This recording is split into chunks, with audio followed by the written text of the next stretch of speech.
Hello students, क्या हाल आपका। आशा करता हूँ अच्छे होंगे, स्वस्थ होंगे।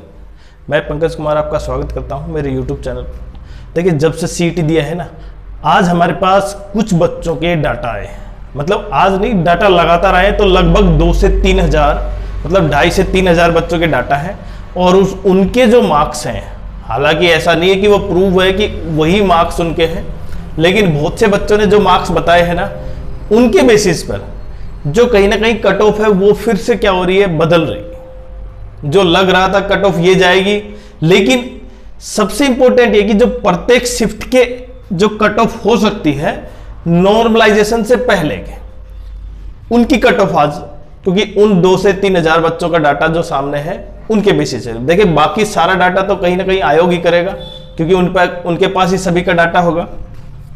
लेकिन जहां 26 मॉर्निंग और 27 इवनिंग सबसे हार्ड शिफ्ट थी, और 26 इवनिंग और 27 मॉर्निंग इजी शिफ्ट थी।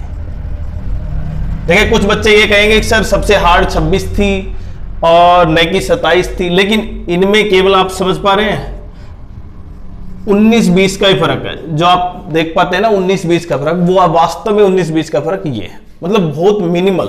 दोनों हार्ड हैं, लेकिन ज्यादा हार्ड यहाँ पे कुछ बच्चे को एक कमेंट था कि सर 26 की है, लेकिन अगर मैं अपने बेसिस पे बताऊं तो शायद मुझे लगता है कि 27 की इवनिंग की शिफ्ट काफी हार्ड थी। तो इनके नॉर्मलाइजेशन के मार्क्स बढ़ेंगे। अब कितने बढ़ेंगे देखें, क्योंकि आयोग की तरफ से भी ये कमेंट आया है, आयोग की तरफ से भी ये आप मान सकते हैं सुझाव है कि आप भी नॉर्मलाइजेशन का तरीका दे सकते हैं। दूसरा, आयोग किसी भी स्टूडेंट के साथ अन्याय नहीं होने देगा, लेकिन आप भी समझ पा रहे हैं जहां पे इजी शिफ्ट है ना, वहां पे बच्चों के मार्क्स काफी ज्यादा है, 80+ मार्क्स भी जा रहे हैं।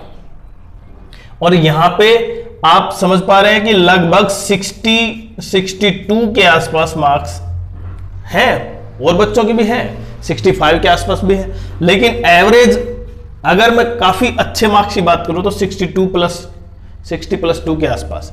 तो आप समझ पा रहे हैं ये जो डिफरेंस है ये ऐसे नहीं कम होगा, तो कहीं ना कहीं मार्क्स तो कम होंगे। अब कितने मार्क्स कम होंगे, देखिए यहां पे अगर मैं इन दोनों के मार्क्स कम करूं तो अगर मैं मिनिमम 10 मार्क्स कम कर देता हूं तो ये 70 हो जाएगा, और ये कितना हो जाएगा 70 के आसपास, फिर तो बराबर हो गए।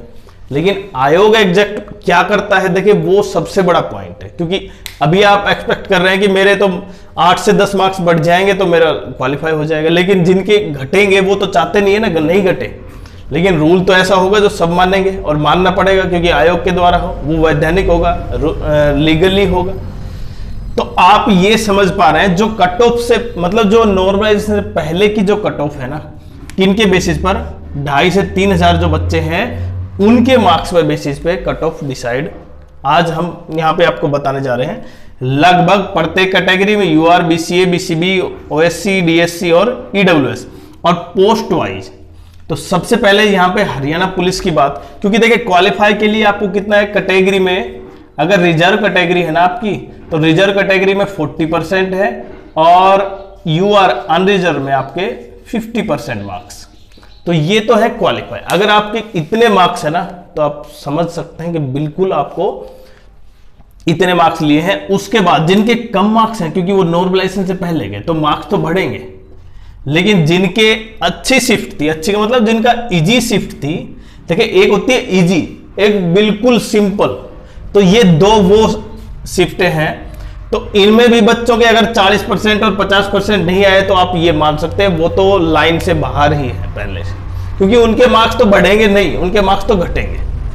अब दूसरा, यहां पे अगर मैं नॉर्मल किसी भी cut off, general cut off बात करूं, क्योंकि मैं अगर कैटेगरी की बात नहीं कर रहा हूं यहां पे, किसी भी कैटेगरी के लिए नॉर्मल अगर आपके मार्क्स, क्योंकि क्वालिफाई तो इतने पे है, लेकिन क्या क्वालिफाई के सबके नंबर आएंगे इन पोस्टों के लिए, ऐसा तो बिल्कुल नहीं है। तो सबसे पहले हरियाणा पुलिस के लिए अगर आप क्वालिफाई करते हैं, क्योंकि वैकेंसी कितनी है, लगभग 5600, 10 गुना बच्चे, मतलब अगर मैं मल्टीप्लाई कर दूंगा 5600 को वो तो तब है जब वो पेपर में बैठेंगे, उससे भी ज्यादा संख्या में चाहिए बच्चे, क्योंकि जो फिजिकल क्वालिफाई करना है। तो क्योंकि बाकी पोस्ट जो जिसमें फिजिकल नहीं है उनमें 10 गुना है, तो आप ये समझ पा रहे हैं कि बाकी यहां पे 10 गुना तब होने चाहिए जब पेपर में बैठे। तो पेपर में 10 गुना मतलब उससे ज्यादा हो गए।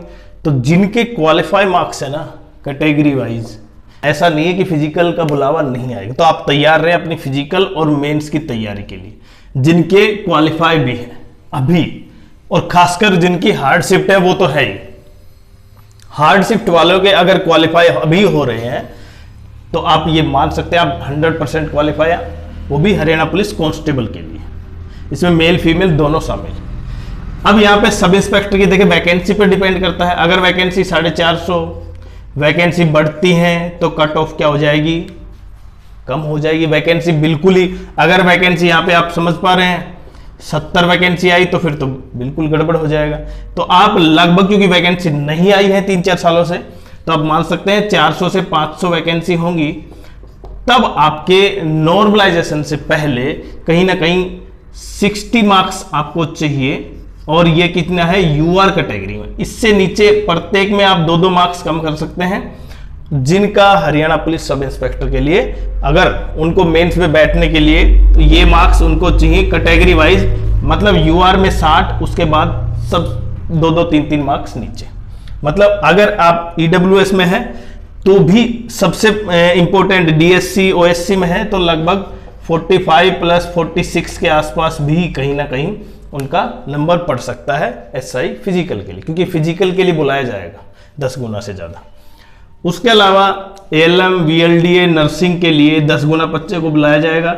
और उसकी कट ऑफ ये क्या है, देखिए मैं वो बता रहा हूं जो अभी नॉर्मलाइजेशन से पहले की है। तो जो कट ऑफ यहां पे निकलेगी इनके लिए क्वालिफाई इंपॉर्टेंट है। अगर आप क्वालिफाई कर जाते हैं ना तो बस हो जाएगा, क्योंकि ये टेक्निकल पोस्ट है और टेक्निकल पोस्ट में बच्चे इतने मार्क्स नहीं है, इसलिए कहीं ना कहीं 10 गुना में ये शामिल होंगे। नर्सिंग वीएलडीए ये सब टेक्निकल पोस्ट, इसके लिए special certificate, special diploma degree आपको करनी है। अब सबसे बड़ी पॉइंट आती है, देखिए पटवारी जो ग्रेजुएशन लेवल की है और क्लरिकल, क्योंकि लगभग आप मान सकते हैं कि 4500 के आसपास वैकेंसी है अब की बार क्लर्क के, और 4500 का 10 गुना लगभग 50,000 के आसपास हो गए। और 50,000 में बच्चों के लिए कट ऑफ डाउन तो जाएगी, लेकिन कितनी जाएगी देखिए वो सबसे इंपॉर्टेंट है। अगर आपके यूआर में 62 मार्क्स बन रहे हैं यूआर कैटेगरी में, वो भी नॉर्मलाइजेशन के, देखिए ये नॉर्मलाइजेशन से पहले की बात है, अगर लगभग 60-62 बन रहे हैं तो आप मान सकते हैं कि अभी, और खासकर क्योंकि इनके मार्क्स बढ़ेंगे उसके घटेंगे, तो कहीं ना कहीं आप ये मान सकते हैं कि इन कैटेगरी में इस रेंज में अगर मार्क्स हैं, बाकी सबसे कम कम होते जाएंगे कैटेगरी वाइज, तो आप ये क्लर्क के लिए बिल्कुल बैठ पाएंगे। क्योंकि ऐसा नहीं है कि ये डाटा कितने हैं 2,500 से 3,000 बच्चों का, और उसमें मार्क्स उनके काफी ठीक हैं। और रही बात पटवारी और कैनाल पटवारी ग्रेजुएशन लेवल की जो भी टॉप पोस्ट हैं, उनमें लगभग आपके यहाँ पे 65 मार्क्स अभी होने चाहिए, नॉर्मलाइजेशन बाद में होगा। तो लगभग आपके मार्क्स अगर इतने हैं ना तो आप मान सकते हैं कि आप ग्रेजुएशन लेवल में भी अभी, लेकिन देखिए सबसे बड़ा डर बच्चों में क्या है कि उनके नॉर्मलाइजेशन के बाद जो नंबर, क्योंकि जिनकी हार्ड शिफ्ट थी उनकी तो गलती नहीं और जिनकी इजी शिफ्ट थी उनकी गलती नहीं है, तैयारी तो दोनों ने की थी, लेकिन एक के नंबर घटेंगे और एक के बढ़ेंगे। अब बढ़ेंगे कितने, जैसे 2 से मानो 10 तक नंबर बढ़ रहे हैं, घट रहे हैं। अब जो बच्चा अभी मानो 60 पर है, अगर उसकी इजी शिफ्ट थी तो उसके अगर 5 से 7 मार्क्स घट जाते हैं तो वो 53 आ जाएगा, और जिनके अभी 60 हैं हार्ड शिफ्ट में तो उसके 6 से 7 मिनिमम अगर जोड़ते हैं तो कितना हो जाएगा 67, तो वो तो काफी अप कर जाएगा। मतलब ग्रेजुएशन लेवल भी उसके लिए पहुंच में होगा। तो सबसे बड़ा खेल अभी क्या है बाकी है, कौन सा, अभी सबसे बड़ा खेल क्या बाकी है कि नॉर्मलाइजेशन का। और नॉर्मलाइजेशन किस बेसिस पे होगा देखें, क्योंकि आयोग ने भी ये सुझाव मांगा था। अब आयोग के ऊपर भी डिपेंड करता है कि कौन सा रूल रेगुलेशन लागू करें जिससे कि प्रत्येक बच्चा सेटिस्फाई। अब ऐसा तो नहीं है कि उनके मार्क्स नहीं काटे जाए और इनके बढ़ा दिए जाए, ये भी एक तरीका हो सकता है। हालांकि पता नहीं नॉर्मलाइजेशन किस बेसिस पे हो, लेकिन अभी जिस तरीके से जिन बेसिस पर बात कर रहे हैं वो उसमें केवल हमें लगता है कि 8 से 10 मार्क्स बढ़ेंगे और घटेंगे। लेकिन हो भी सकता है, देखिए ऐसा बिल्कुल नहीं है कि यही 8 से 10 मार्क्स हो, कुछ बच्चे संतुष्ट ना हो, क्योंकि जो चाहते हैं जिनके इजी शिफ्ट थे उनके मार्क्स नहीं कटे, और जिनके हार्ड शिफ्ट थी वो तो चाहते हैं बच्चे मार्क्स बढ़े। तो यहां पे नॉर्मलाइजेशन के बेसिस पे कितना जुड़ेगा कितना घटेगा वो सबसे बड़ा, अब आपका पेपर आपका डिपेंड नहीं करता। अब आप किस पे डिपेंड करते हैं? नॉर्मलाइजेशन। खासकर कौन? जिनकी इजी शिफ्ट थी उनका डर है कि कहीं नंबर घटेंगे, और जिनकी हार्ड शिफ्ट थी उनको तो ये पता है कि नंबर तो जुड़ेंगे, लेकिन कितने जुड़ेंगे अभी नहीं पता, क्योंकि 10 जुड़ेंगे तो हो सकता है वो पास हो जाएं, क्लर्क के लिए भी हो जाएं, ग्रेजुएशन के लिए भी हो जाएं। हो सकता है किसी के 4 जुड़े तो नहीं हो। तो ये सबसे बड़ा इश्यू है। इसलिए आपके कितने मार्क्स और आपकी क्या राय है आप जरूर कमेंट्स करें, लेकिन सबसे बढ़िया चैनल को सब्सक्राइब करें, जिससे कि आपके पास जो नई नई इंफॉर्मेशन जो HSSC के द्वारा जो CET ग्रुप डी और ग्रुप सी के संबंधित होगी हम आपके लिए जरूर लेके आएंगे। लेकिन नॉर्मलाइजेशन और ये जो सबसे बड़ा हथियार अभी आयोग के हाथ में है, वो क्या प्रयोग करता है, किस तरह प्रयोग करता है, वो सबसे बड़ा इश्यू है।